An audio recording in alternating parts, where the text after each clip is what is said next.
bass was too urban. It wasn't going to work with third bass. Third bass was good, but they wasn't like Beastie Boys. Beastie Boys made white folks want to buy music. Third bass didn't make white people want to buy rap music.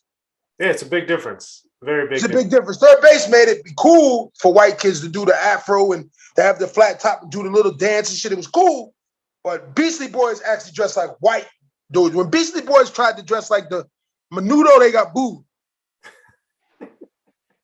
I'm a hip-hop historian and a fighter historian. I know hip-hop dates. I know, this is what I'm saying. What EPMD sleeps on me is that I'm a historian. I knew Steve Salem. I've been around hip-hop since hip-hop started. I lost a battle. I became second to rap's new generation in 1982. When Rakim lost against Jesse West, I was in the audience. Been around for a long time. So Jesse West did a lot of great production later. Why? Yeah, with Biggie. And others. But why do you think he didn't break more as a producer or as an artist? What happened with Jesse is like, you have artists that bloom at a certain time and then they blossom early and then they fizzle out. Jesse was one of those guys that he was popping in the late 70s really heavy.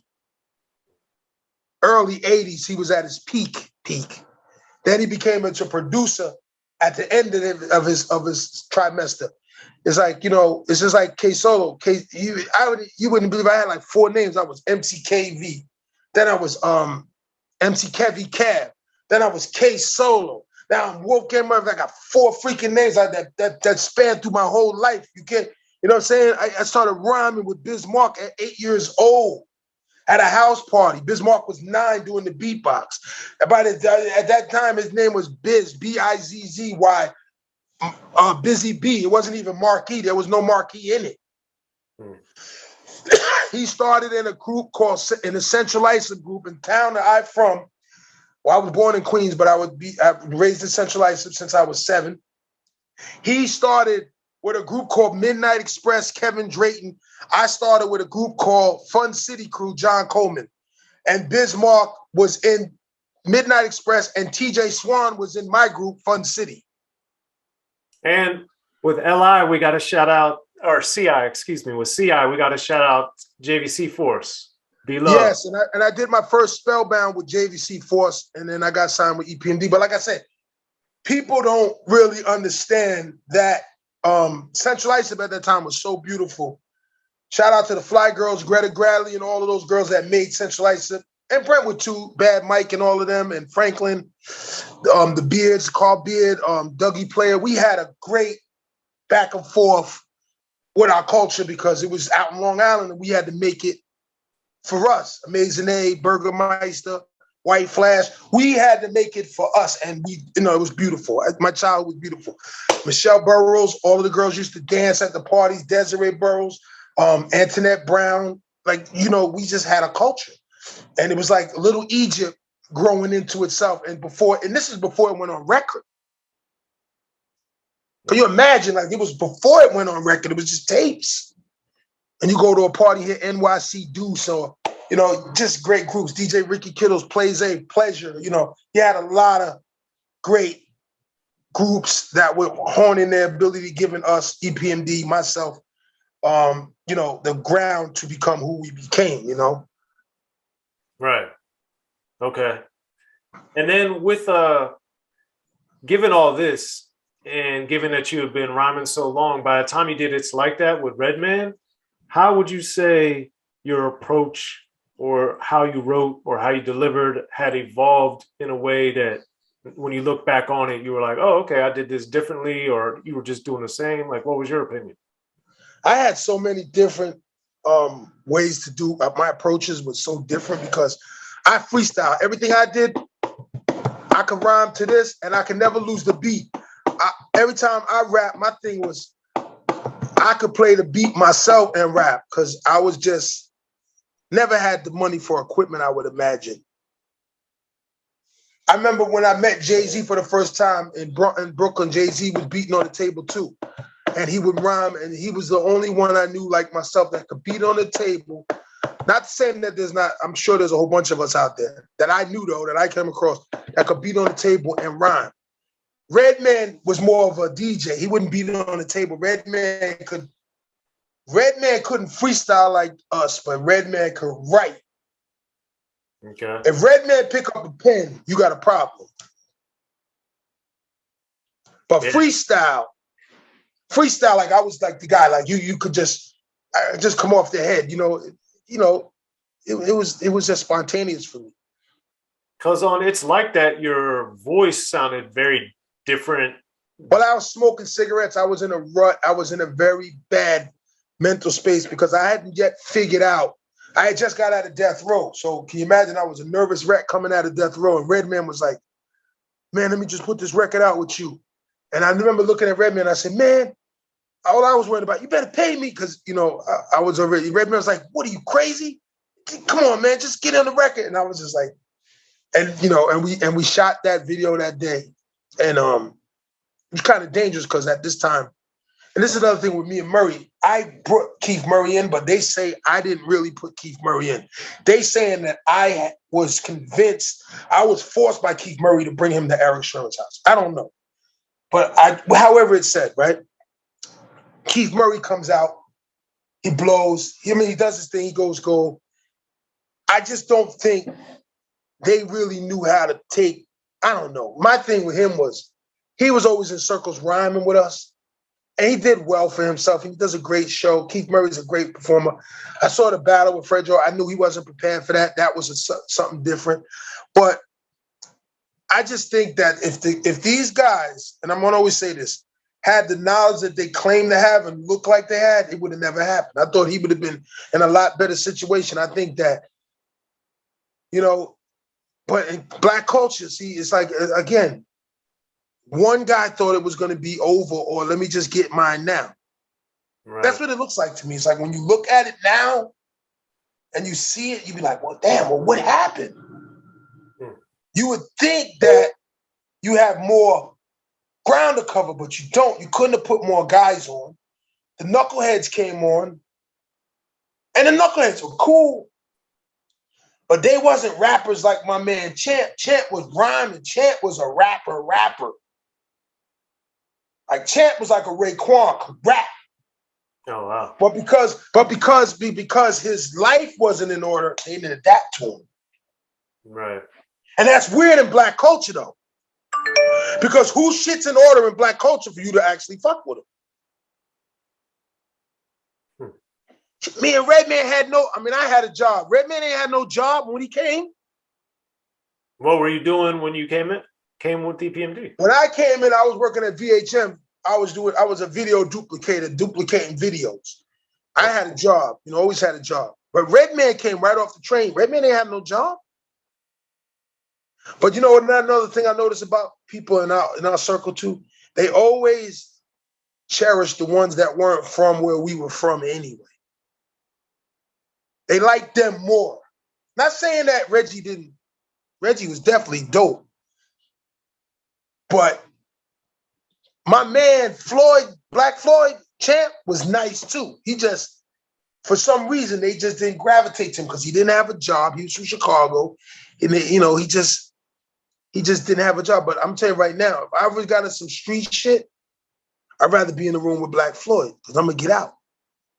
He can handle it. I'm saying he's way more. If I was going to be in a room with him or Knuckleheads, I'm not going to get out if I get in the room with Knuckleheads. I'm going to die. Black Floyd, I'm getting out. We're going to kill somebody, probably go to jail, but we getting out the room. Gotcha. Huh. So that's what I'm saying. Mindset-wise, I don't think they understood what they were going against, because when DMX, and I'm going to show you what I mean by that. DMX was under them, and I remember DMX was shooting at us, like popping shit. They were the only group I know that didn't send nothing back, and they gave him the actual records to do their headbanger. Like I never saw a crew in hip-hop not accept the battle. They didn't want to do that. They wanted to just, and then Swiss Beats became bigger than Eric Sherman inside of 8 months. Why didn't they want to accept the DMX battle? You have to ask them. I don't know. They wanted to be his friend, and DMX dissing them on record too. Right. Another thing too, you got to remember too, they didn't really know me because I'm from CI, and it could be because we had this drama in our hood. They didn't want us to outdo them neither, because our neighborhoods was at war at all the times. So now we're getting signed by a Brentwood crew. How are they going to let us outdo them? That's why I cut the ties with Parrish. Let Keith stay over there with Eric. He can stay over there. I didn't want to work with Parrish no more because I started thinking like maybe you're doing this on purpose because of what happened in our neighborhood. Maybe it's leaking over in hip hop because I rap way better than this, and I'm way more smarter than this. So what?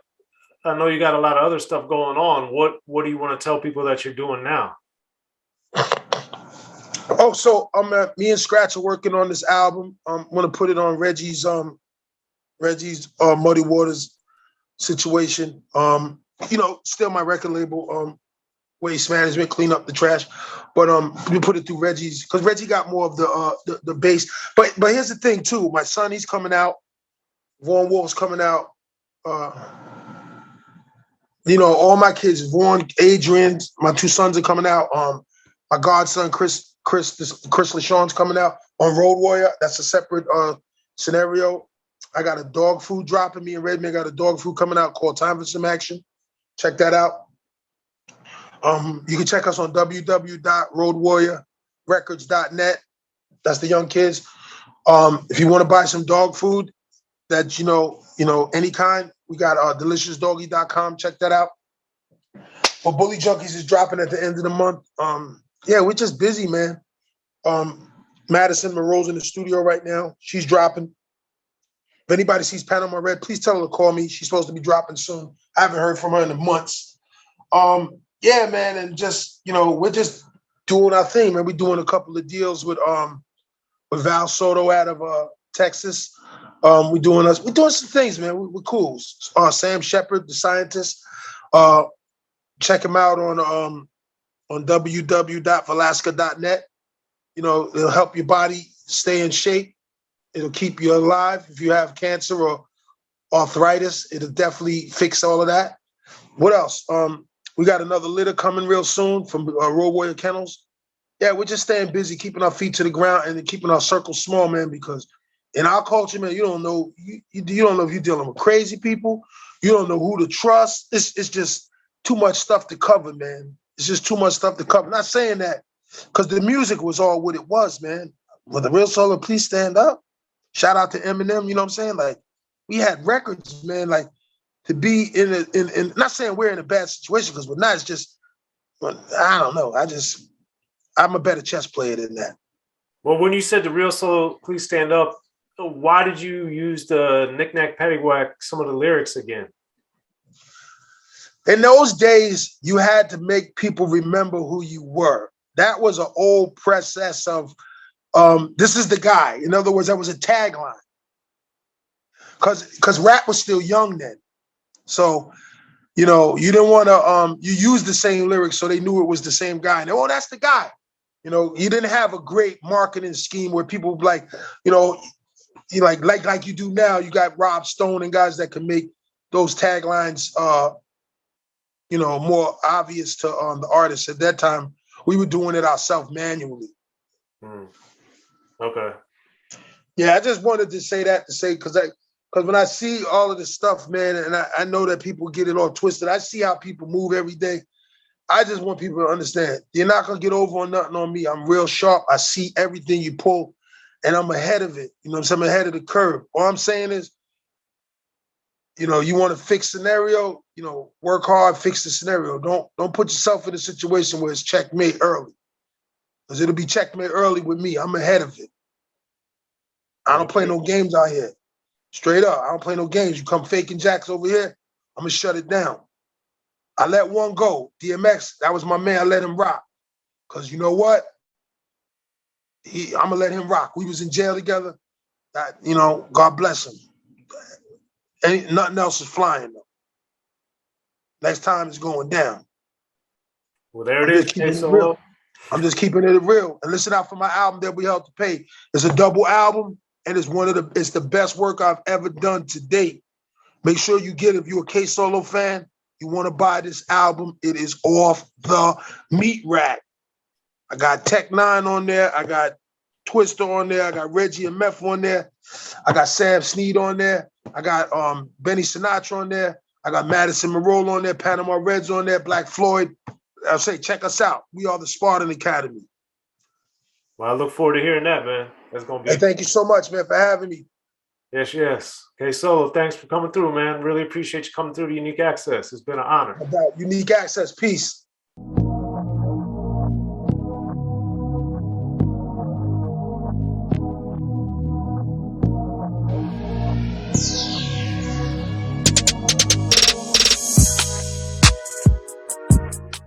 In the beginning, hip-hop was ruled by the East Coast. Then the West Coast rose to prominence thanks to gangster rap. Straight out of Compton, crazy motherfucker named Ice Cube. Hip-hop changed the world.